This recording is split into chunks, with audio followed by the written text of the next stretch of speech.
अस्सलाम वालेकुम रहमतुल्लाहि व बरकातहू। मेरा नाम असद अली ख़ान और मैं आज प्रेजेंट कर रहा हूँ अपनी प्रेजेंटेशन इंटरपोलेशन डायरेक्ट मेथड पे। इसके अंदर हम 4 चीज़ें एक्सप्लोर करने वाले हैं। पहली चीज़ तो ये कि लीनियर इंटरपोलेशन, उसके बाद दूसरी चीज़ ये कि हम क्वाड्रेटिक इंटरपोलेशन करेंगे, उसके बाद फिर क्यूबिक इंटरपोलेशन। उसके साथ साथ हम एक और काम करने वाले हैं, उसकी सिग्निफिकेंट फिगर को मालूम करना चाह रहे हैं कि जो तीनों हम जो इंटरपोलेंट निकालेंगे उसका, तो उन तीनों इंटरपोलेंट के अंदर कुछ ना कुछ वेरिएशन आती है बीच में। अब हम उस वेरिएशन, उस एरर को किस तरह से वो करेंगे, देखेंगे कि उस एरर के ना कितने % जो है हमारी वैल्यू की एक्यूरेसी आ रही है, तो वही हम अभी निकालना सीखेंगे।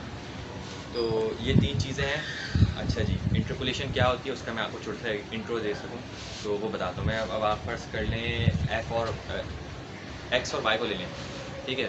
तो वाई फंक्शन है एक्स का, सॉरी एक्स फंक्शन है वाई का, f of y is equals to x कर लें, ठीक।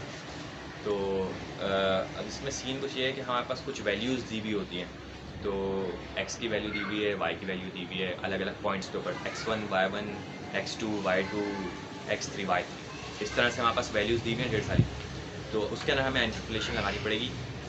तो ये बस बेसिकली समझें, अगर हमने उन सारी वैल्यूज़ को प्लॉट कर लिया अपने ग्राफ के ऊपर और एक कर्व बना दिया जो उसका बन रहा है, तो वो जो कर्व है उसी को हम बोलते हैं इंटरपोलेंट, सही है, वही एफ ऑफ आई है। अच्छा भाई, इंटरपोलेशन के बहुत से यूजेस हैं, अलग अलग जगहों पे, मल्टीपल जगहों पे यूजेस हैं। कुछ ऐसी जगहों पे यूजेस हैं जहाँ पे हम मॉड, मीडियन, एवरेज ये सब चीज़ें इस्तेमाल नहीं कर सकते क्योंकि ये डेटा हमें एक्यूरेट नहीं देती।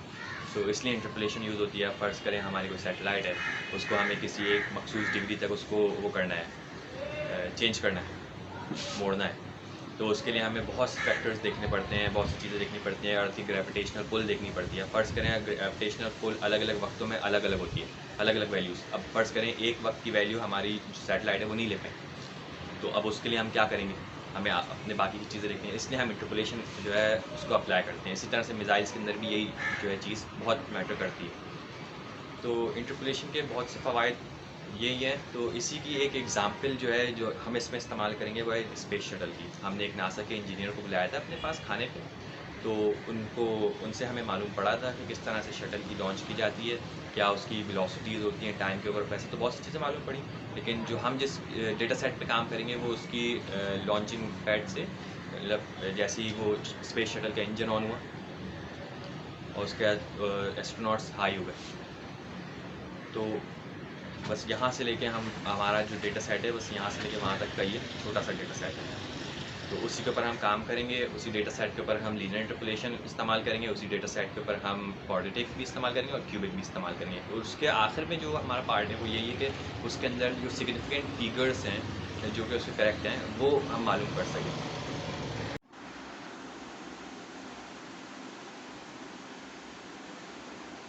अच्छा जी, तो हमारे पास जो लीनियर इंटरपोलेशन की एग्ज़ाम्पल है उसमें एक हमने चार्ट प्लॉट किया है, x1 y1 x2 y2 हमारे पास वैल्यू गिवन है।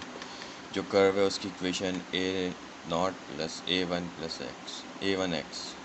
डेटा सेट हमारे पास आप ये देख सकते हैं, ये डेटा सेट आ गया हमारा। अब हमें क्या करना है, value of velocity at time 16 निकालनी है। हमने अपनी इक्वेशन यूज़ की, जो उसकी है इंटरपोलेंट की इक्वेशन है, और उसकी जो सबसे करीबी 15 और 20 थे, जो 16 से सबसे करीब थे, वो पुट करा दिए इक्वेशन में। इक्वेशन को मैट्रिक्स फॉर्म में लिख के उसको गॉस मेथड से सॉल्व किया, तो हमारे पास a0 a1 आ गया। a0 a1 की वैल्यू सब्स्टिट्यूट करवा दी, और उसके बाद हमारे पास जो वैल्यू आ गई वो 393.7 मीटर पर सेकंड है। इसकी रेंज 15 से लेके 20 तक है टाइम की। क्वाड्रेटिक इंटरपोलेशन के ऊपर हम आते हैं। यहाँ पे भी हमने एक ग्राफ प्लॉट किया है, इसमें हमने 3 वैल्यूज़ ली हैं। इसके जो कर्व है उसकी equation a0 plus a1x plus a2x square है। डेटा सेट वही वाला यूज़ कर रहे हैं हम। वेलोसिटी वही T16 पे निकालने है, इक्वेशन यूज़ किया। 16 से सबसे करीबी 3 वैल्यूज़ 20, 15 और 10 है, जिसको हमने अपनी इक्वेशन में पुट कराया है। उसके बाद हमने उसी को डेटा सेट बनाया मैट्रिसेस फॉर्म में और गॉस मेथड से सॉल्व कर लिया। किसी भी मेथड से आप सॉल्व कर सकते हैं।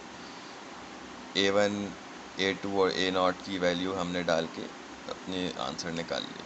अच्छा जी, लीनियर इंटरपोलेशन में जो हमारा आंसर आया था 393.7 मीटर पर सेकंड था।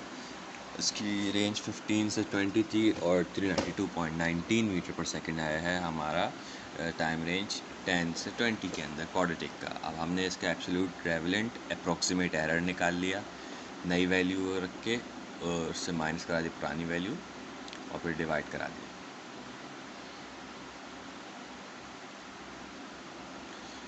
अच्छा जी, ये जो थर्ड एग्जाम्पल है हमारी क्वाड्रेटिक की, इसके अंदर हमने वही डेटा सेट यूज़ कर रहे हैं हम, वही वेलोसिटी 16 पे निकालनी है। इसकी इक्वेशन ये रही, इक्वेशन 1 के नाम से। इसमें हमने 4 वैल्यूज़ यूज़ करनी है जो सबसे करीबी हो 16 के। इन दिस केस आप देख सकते हैं स्क्रीन पे कौन कौन सी वैल्यूज़ हैं। हमने वैल्यूज़ पुट करा दी हैं इक्वेशन के अंदर। उसके बाद इसको मैट्रिक्स फॉर्म में ले गए, मैट्रिक्स को सॉल्व कर लिया हमने गॉस मेथड से। उसके बाद हमारे पास A0 वगैरह की वैल्यूज़ आ चुकी हैं। हमने इक्वेशन 1 से वैल्यू सब्स्टिट्यूट करा ली और हमारा आंसर आ गया 392.06। अच्छा जी, इसका भी हमें वही एब्सोल्यूट एरर निकालना होगा। तो इसके लिए हमने दोनों नई पुरानी वैल्यूज़ को रख लिया। नई वैल्यूज़ से माइनस करवाएंगे पुरानी वैल्यूज़, डिवाइड भी करा देंगे पुरानी वैल्यू से, मल्टीप्लाई करेंगे 100 से, तो हमारे पास आंसर आ गया 0.33। 3 सिग्निफिकेंट फिगर्स जो है हमारी वो करेक्ट निकली हैं उसमें। शुरू की। जज़ाकल्लाह खैर। उम्मीद है आपको हमारी वीडियो पसंद आई होगी।